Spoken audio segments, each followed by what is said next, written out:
Good morning, students. Today we will do and start our chapter number 10, colonialism. In the previous video we have do कि how the money lenders और loan उनके depth किस तरह से बढ़ते जा रहे थे. In this video we will start. Then came the cotton boom.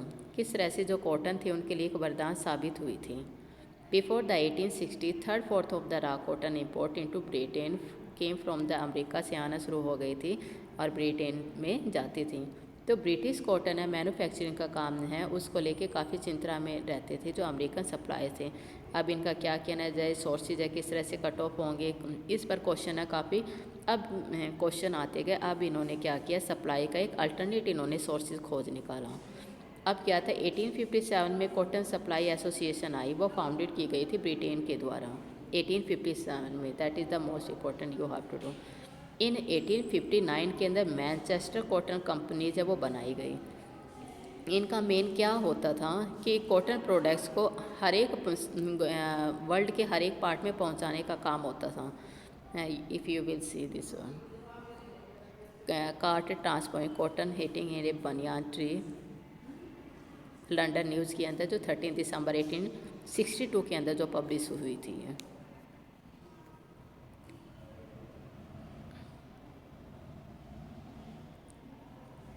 Suited for its growth, India was in a country that could supply cotton to the Lancashire. Lancashire के अंदर है कॉटन को सप्लाई करना था. If the American supply dry up process suitable, इसके लिए क्या था कि सप्लाई के लिए एक तो जो सोइल है वो सूटेबल होनी चाहिए, क्लाइमेट है वो बेटर होना चाहिए, कॉटन कल्टीवेशन होना चाहिए और चीप लेबर होने चाहिए, यानी कि कम पैसों में रखने वाले लेबर है वहाँ पे ज़रूरत होने लगी. अब अमेरिका जो सिविल वार है 1861 के अंदर शुरू हुआ. सिविल वार क्या होता है, जब किसी कंट्री के अंदर आपस में ही किसी एक बात को लेकर विवाद हो जाता है, that is called civil war. A wave of panic spread from cotton circular in Britain. Britain में जो कॉटन की जो पैनिक जो वेव है वो काफ़ी बढ़ने लगी. Raw cotton imported from the America fell to less than and 3% of the normal. Normal से 3% है वो कम होने लगी. From over 2 crore bales on in 1861 and 55,000 bales in 1863 के अंदर है. ये बस जो ईच होती है ये इसके अंदर इन्होंने बताया हुआ है. Frantic message were sent to the India increase cotton export in district to assess supplies and discourage cultivation. कहते हैं सप्लाईज है डिस्ट्रिक्ट के अंदर वो ज़्यादा से ज़्यादा होने लगी, विजिट करने लगे कॉटन मर्चेंट जो लोग थे वो, और इन्होंने क्या किया, कल्टीवेशन को अनकरेज करना शुरू कर दिया. और जो कॉटन जो प्राइसेस हैं वो दोबारा से ही मर्चेंट को सप्लाई करने लगे. बॉम्बे के अंदर ऐसी चीज़ें काफ़ी देखी जाती थी जो ब्रिटिश की डिमांड के साथ में मिलकर वो काम करते थे. They gave advance to urban sahukar. जो शहरी लोग थे यानी कि अर्बन जो साहूकार होते थे वो क्या करते थे, इनको एडवांस में ही देते थे.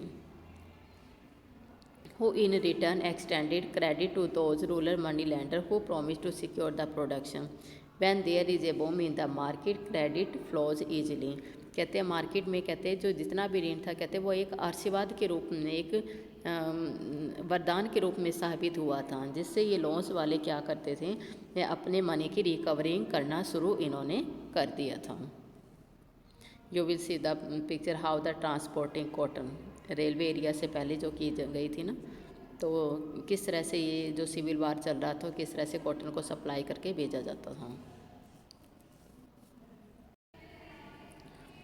अब ये डेवलपमेंट थे has a profound impact of the Deccan country side में काफ़ी बुरी तरह से असर कर रही थी. द रियाद थे द डेक्कन विलेज में धीरे धीरे करके लिमिट नेस क्रेडिट पर पहुंच गई थी. इनको क्या थे, 100 रुपये एडवांस में दिया जाता था हर एक एकड़ पे, और इनसे प्लांटेड कॉटन है वो प्लांटेड की जाती थी. अब साहूकार थे वो काफ़ी ज़्यादा विलिंग शो कर रहे थे इनके, ताकि लॉन्ग टर्म के लिए लोन है वो उसको एक्सटेंड किया जा सके. अब जो अमेरिका में जो क्राइसिस आया हुआ था वो लगातार चलता गया. जो कॉटन प्रोडक्ट्स है बॉम्बे डिकेंस में उसका भी विस्तार होता गया, और अमेरिका में क्राइसिस तो बढ़ता जा रहा था. इस वजह से जो बम्बई में जो डिकेन है वो भी एक्सपेंडेड होता गया. अब 1860 से लेकर 64 में जो कॉटन एक रेंज थी वो क्या होने लगी, डबल होने लगी. यानी कि 90% जो कॉटन है वो इंपोर्ट की जाती थी ब्रिटेन के अंदर, यानी कि जो इंडिया से आती थी ये सबसे ज़्यादा। But these boom years did not bring prosperity, लेकिन ये वरदान भी क्या थी, काफ़ी समृद्धता नहीं लेके आई थी ऑल कॉटन प्रोड्यूसर्स पे। जो रिच पीजेंट थे वो उनको काफ़ी कुछ मिल रहा था, लेकिन लार्ज मेजोरिटी थी कॉटन एक्सपेडिशन का मतलब है हैवियर डेप्ट होना, इनका मतलब ये था। अब यू विल सी कि अगर बिफोर रेलवे इससे पहले ना कैसे कॉटन जो है वो की मतलब कॉटन है वो भेजी जाती थी द टाउन ऑफ मिर्ज़ापुर के अंदर जो कलेक्शन होती थी। Have you seen this one?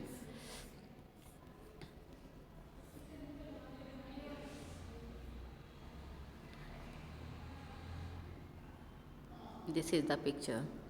Cotton bales lying in the Bombay terminus of the Great Indian Peninsula Railway, ready for the shipment to England. This is news 23 अगस्त 1862 को जो ये publish की गई थी।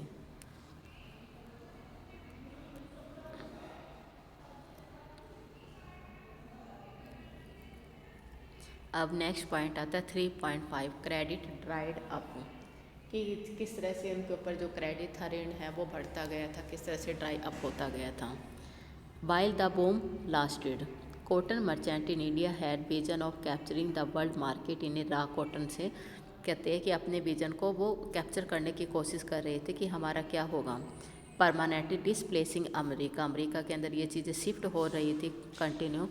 जो एडिटर जब बॉम्बे गैजेटर हैं कहते हैं उन्होंने 1861 के अंदर ये चीज़ें पूछी।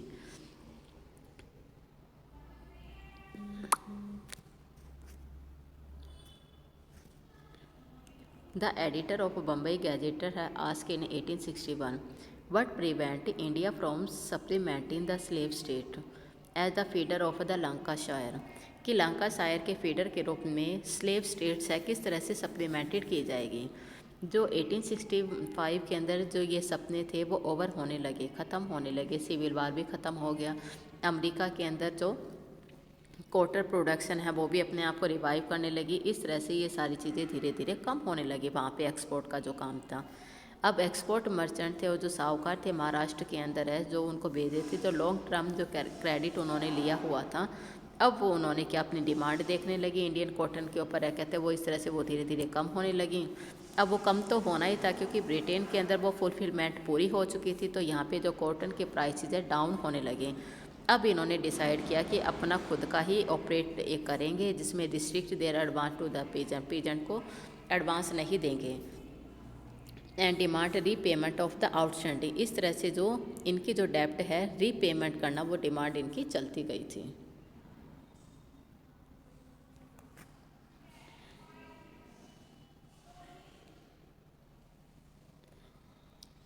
while credit dry up the revenue demand increasing and the first revenue settlement as we have seen in the 1820s के अंदर ये चीज़ें हमारे को मिलती हैं।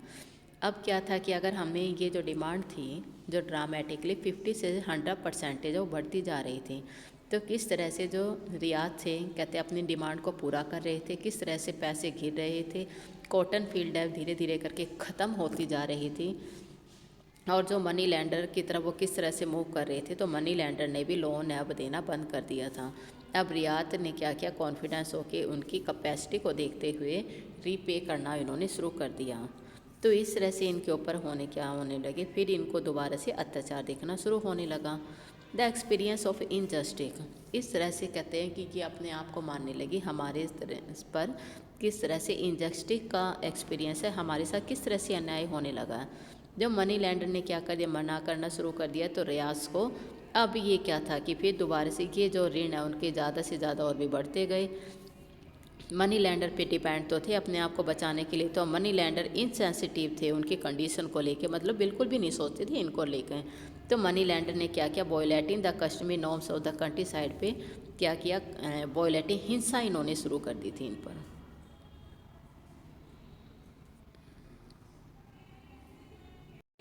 अब वैरायटी ऑफ कस्टमरी जो नॉर्म्स हैं कहते हैं मनी लैंडर और रियात के बीच में एक रिलेशनशिप ऐसा हुआ जिसमें कस्टमरी कुछ नॉर्म्स रखे गए। एक जनरल नॉर्म्स क्या होते थे कि जो इंटरेस्ट है could not be more than the principal, principal जो मेन होता था ना मुख्य कहते हैं उससे ज़्यादा नहीं होगा। इसका मतलब था मनी लेंडर के एक्स एक्शन और डिफाइन है, कहते इन्होंने क्या कर दिया, फेयर इंटरेस्ट लगाना शुरू कर दिया, ब्याज लगाना शुरू कर दिया और इसी के अंदर इन नॉर्म्स को रखा गया। अब ये क्या था कि कुछ ऐसे केसेस हैं जो इन्वेस्टिगेट किए गए थे डेक्कन रोड्स कमीशन के द्वारा कि मनी लेंडर ने 2000 जो रुपीज़ है, कहते 100 रुपये के ऊपर 2000 रुपये उन्होंने चार्ज कर रखा था। इन पेटिशन आफ्टर पेटिशन रियास कंप्लेन इनजस्टिस, अब वो इनजस्टिस की कंप्लेन करते गए थे। अब डीड्स ऑफ हायर है, किस तरह से इन्होंने काम करना शुरू कर दिया। As you will see the ryots came to be money lender as devious and deceitful, ये काफ़ी धोखाबाजी करने लगे थे। अब इन्होंने क्या कंप्लेन करनी शुरू कर दी मनी लैंडर्स के खिलाफ, भी ला को आप मैनुपलेट करो जब फर्जी अकाउंट जो बना रहे हैं। और इन्होंने क्या किया, एक लिमिटेशन ला पास कर दिया 1859 के अंदर। जो लोन्स की जो बॉन्डिंग होती थी मनी लैंडर और रियास के बीच में होती थी और इसकी वैलिडिटी केवल 3 साल तक के लिए रहेगी। इस कानून के अंदर क्या होता है कि जो टाइम के ऊपर जो इंटरेस्ट जो लगाए गए वो सबको चेक करना होता था। द मनी लैंडर टर्न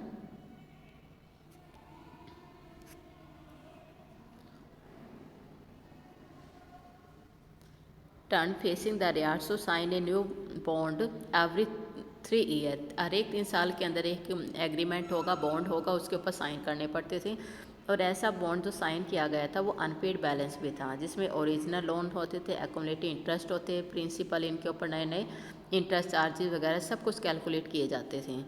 अब ये डेक्कन रोड्स जो कमीशन था ना, तो इन्होंने क्या कलेक्ट किया, जो रोड्स जो होते थे कि वो डिस्क्राइब करते थे किस तरह से ये प्रोसेस चला था, किस तरह से ये सॉर्ट चेंज होने लगे थे। अब इन्होंने क्या किया, they refuse to give receipt देना है, इन्होंने मना कर दिया।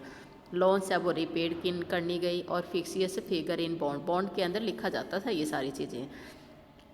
और जो पीजेंट की जो हार्वेस्टिंग है वो काफ़ी कम होती गई। अल्टीमेट टू कवर पीजेंट की प्रॉपर्टी के ऊपर इन्होंने क्या कर लिया, फिर कब्जा करना शुरू कर दिया। Deeds and bonds appear as a symbol of the new obsessive system, अब नए नए सिस्टम इन पे शुरू होने लगे। ब्रिटिश थे वो सस्पिशियस थे इस ट्रांसैक्शन के ऊपर।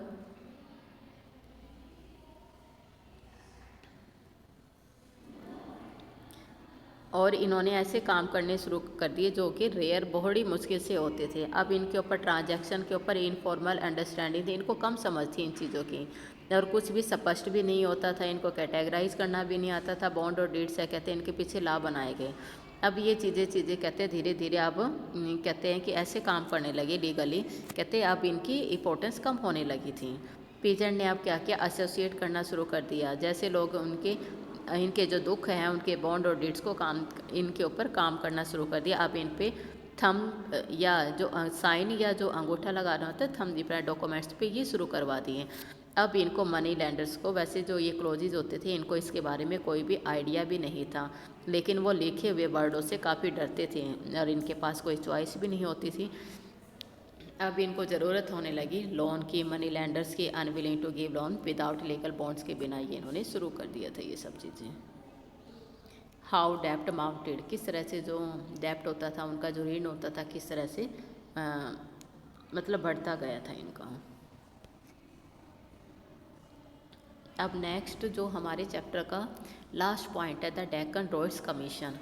अब इन्होंने क्या किया था कि जब जो रिवोल्ट है ना फैलता गया था, तो मुंबई की गवर्नमेंट ने क्या किया कि इस काम को सीरियसली लिया। अब इन्होंने कहते काफ़ी चिंता होने लगी और 1857 के जो मेमोरी है कहते वो उसका रिकॉर्ड होने लगा। अब इन्होंने क्या किया, बॉम्बे के प्रेशराइज किया कि आप एक ऐसा कमीशन तैयार करो जिसमें इन्वेस्टिगेशन की जाए कि किस तरह से ये दंगे हो रहे हैं। और इस तरह से रिपोर्ट बनाई गई कि दैट वा परंतु वो ब्रिटिश पार्लियामेंट में 1875 में कहते हैं इस रिपोर्ट को भेजा गया, प्रस्तुत किया गया। ये जो रिपोर्ट है डेक्कन रोड रिपोर्ट है वो हिस्टोरियन या सोर्सेज की एक स्टडी को शो करती थी।